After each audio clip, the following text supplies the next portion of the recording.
Hello and welcome to HLS Crypto. My name is Dan. Let's get myself out the way. So I was wrong about Kaspa.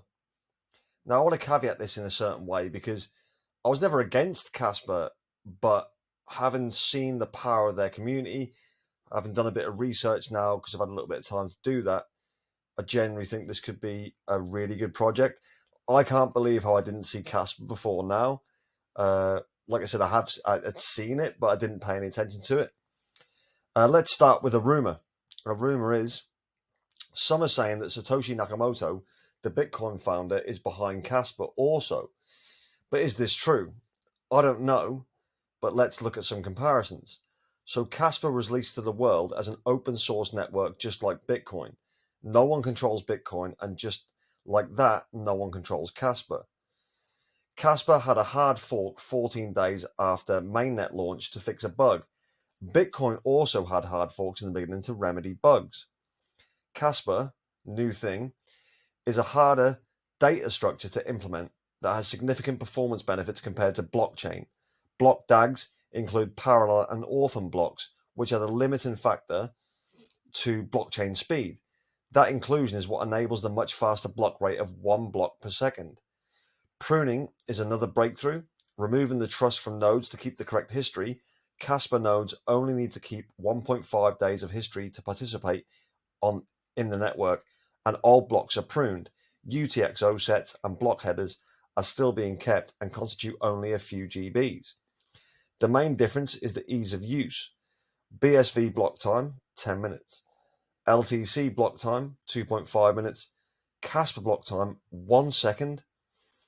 Casper is as fast as credit cards with the security of proof of work.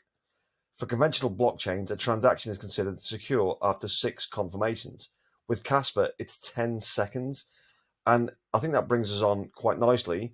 And also shout out to Mechanical Potato on Reddit for that.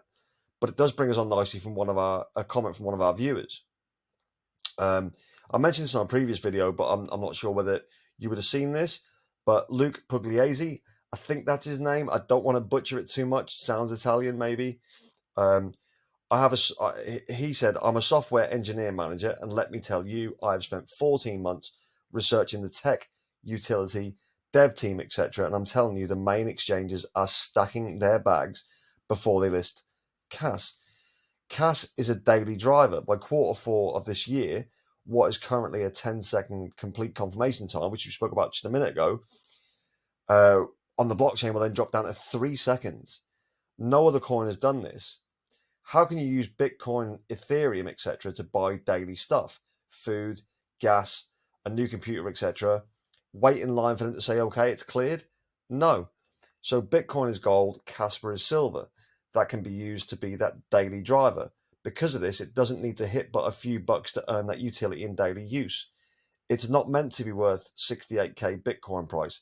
It's the Craigslist, Facebook Marketplace, McDonald's concerts, sport and events, sports merchandise, etc., the payment use cases. So what is Block DAG? Block DAG, a technology that can go hand in hand with blockchain, but it also acts as a new meta technology that challenges it. By storing blocks as graphs while being protected by the power of proof of work, it seeks to overcome the shortcomings that stem from the linear nature of the traditional blockchain.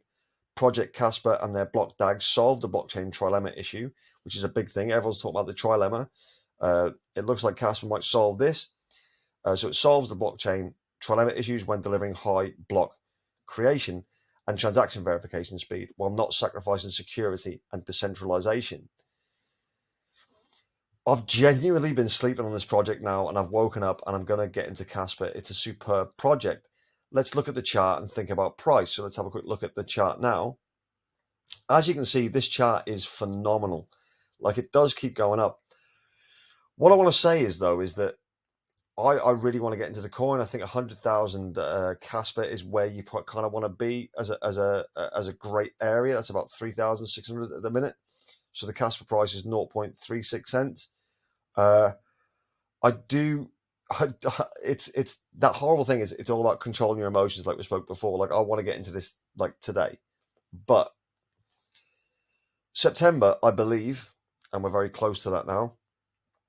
will be red for Bitcoin, because apparently, and this is doing some reading on the subject, that Bitcoin has never had a green September. So I'm under the impression that what will probably tend to happen is and obviously we've spoken about potential red October, things like that. Are we going to see a big Bitcoin dip? If we do, then what price could we pick Kaspa up at? Now, I'm thinking anything between 2 to 3 cents would be a phenomenal buying opportunity.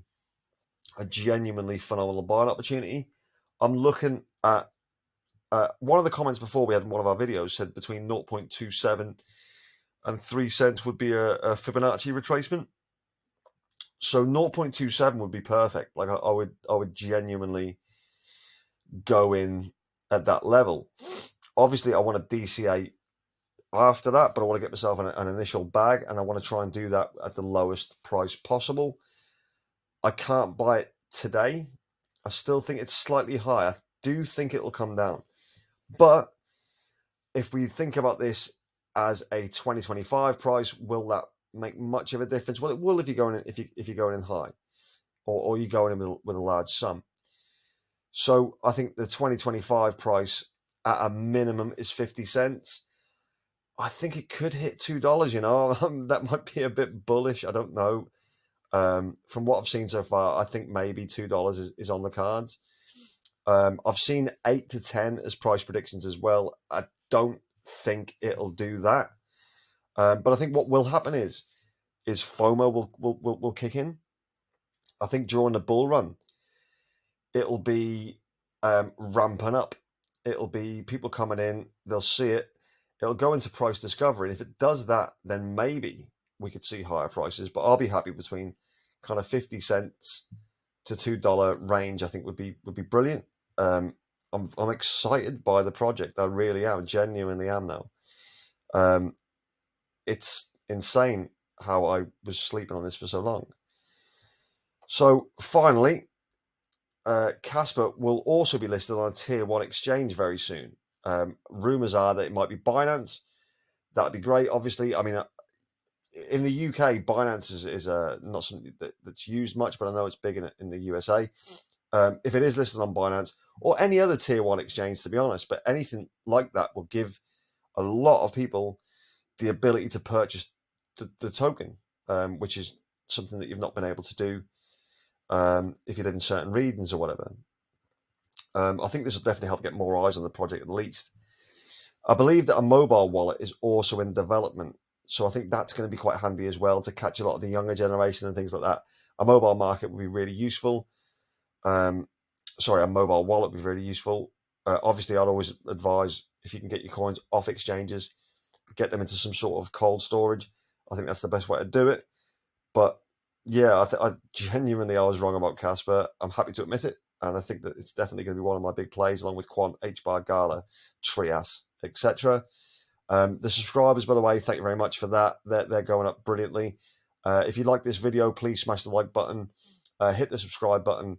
And as always, we'll see you tomorrow. Take it easy.